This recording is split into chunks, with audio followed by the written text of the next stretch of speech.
Hi guys! So I just got my son down for a nap, so I thought it was a perfect time to pop on here and do a quick video for you. So my husband has been telling me I should do a ear stretching / shrinking video. He's obsessed with these, he watches them like every day, so I'm gonna do it. So as you can see, my ears, they aren't that big. I'll pop this out and show you. You see, not that big. This is a size 2 and my ear is bigger than that, so you can see I can just like pop this in like without taking it out. But I've been trying to shrink my ears, so that's why I'm wearing a smaller plug in them, because I have my seconds pierced too, my lovely diamond earrings that I got for my birthday from my husband. So I've been trying to shrink them because my ears were this size. I don't know if you can see that very well. It's 16 millimeters, so as you can see, quite a difference in size. And I decided one day I didn't really want my ears to be so big, you know, it kind of smells bad and my ears got like really dry, and I just kind of outgrew stretch ears a bit, I guess. So I've been trying to shrink them, but I'll talk about stretching first and then I'll get to the shrinking. So the way we stretch our ears here, the way me and my husband do it, is we buy like tapers and plugs. So this is just size 0. It's very small, as you can see.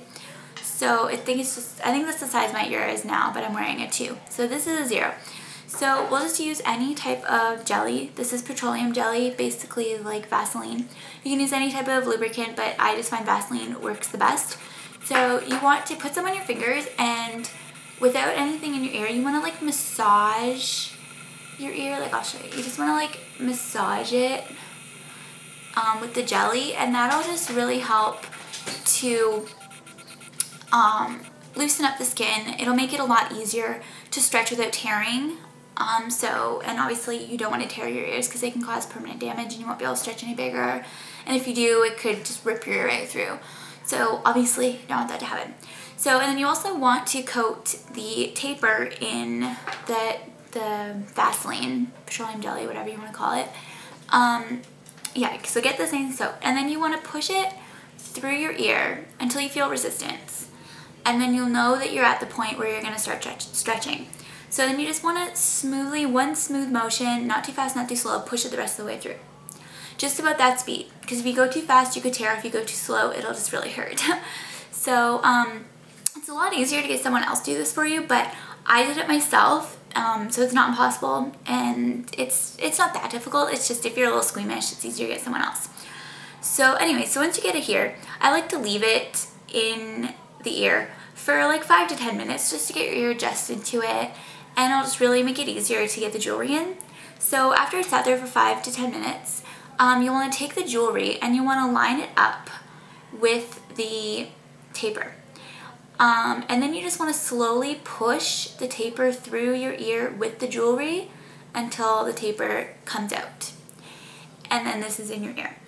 And the reason you want to do it that way instead of pulling this one and pushing this in, you want it to be one smooth motion, because as soon as you take this out, your ear will automatically just shrink right back down to what it was. It won't stay stretched. It takes like a week or 2 before your ear actually heals to the size you stretched it to. So you'll end up, again, like tearing your ear, possibly, if you take this out and then put this in. So you want to do it one smooth motion, push that through. And then obviously, after a couple weeks or a month or so, you can go up the next size. See, this is a 00. And do the same thing until you're as big as you want.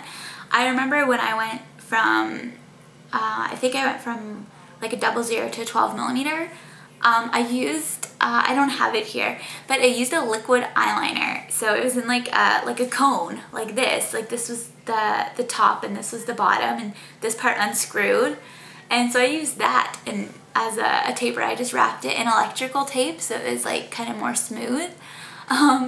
I wouldn't suggest that to people, but you know, you'd be creative.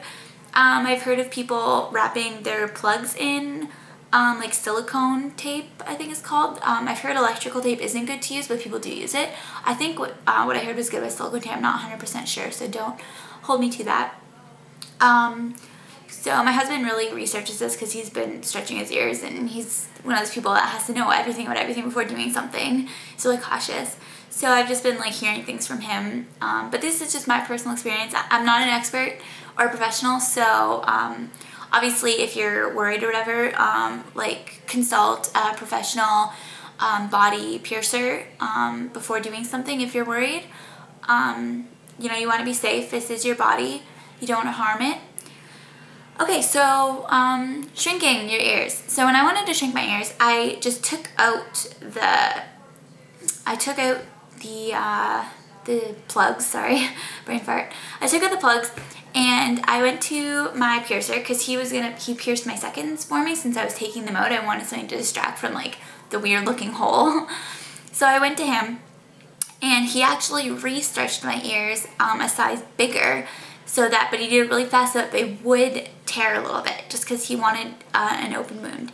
And then we just didn't put anything in them so that when it healed, it shrunk up because there was an open wound there. So that is one thing you can do. You can also just leave it and see how it does on its own. But he said this was like a surefire way to get like a nice good shrink. So it took about a month and then my ear was down to where it is now. So I went from a 16 millimeter to I think it's at a 0 now. I'm not sure how many millimeters that is off the top of my head. So I just wear these little plugs, but if I want to wear like normal earrings, I bought these things from Claire's called Lobe Wonder. They're just in this little package. I don't know if you can see that. It's just like a little sticker. So I'll show you how those work. You just take the little sticker and you kind of pinch the hole shut. It might not be very good because I'm trying to do it like, you gotta pinch the hole shut and you stick the sticker in behind and just kind of hold it there for a minute. Or I'm not really gonna do it, so I'll just hold it for a couple seconds. Hold there for a minute, and as you can see, it still looks like a hole, but it gives a base for the earrings. And then you can just take your earring and you put it through, and the sticker will help hold it in place. There. So I have like a normal earring in. You can see I still have a hole behind there. If you want to get rid of the whole look completely, well, like as best as you can, then you could put the Lobe Wonders on the front. I did that for a while when I first was starting to shrink my ears because the holes were so big. So I was putting them on the front for a while. If I was in a regular mirror, I could have squeezed them shut better to make it look like there wasn't a hole there, but I was just doing it on the camera, so it wasn't the best. But anyway, these things are called Lobe Wonder. They're very cheap, like I think they're less than $10 at Claire's. So you can use those if you want to wear regular earrings. Also to help shrink, vitamin E. Vitamin E is made to heal, so it'll start tightening your skin and shrinking it. So I use vitamin E on my ears every night for like a month, and it really helped. So I think that's it. I hope you enjoyed this video and found it helpful. And please subscribe to me if you haven't already. So thanks guys. Bye.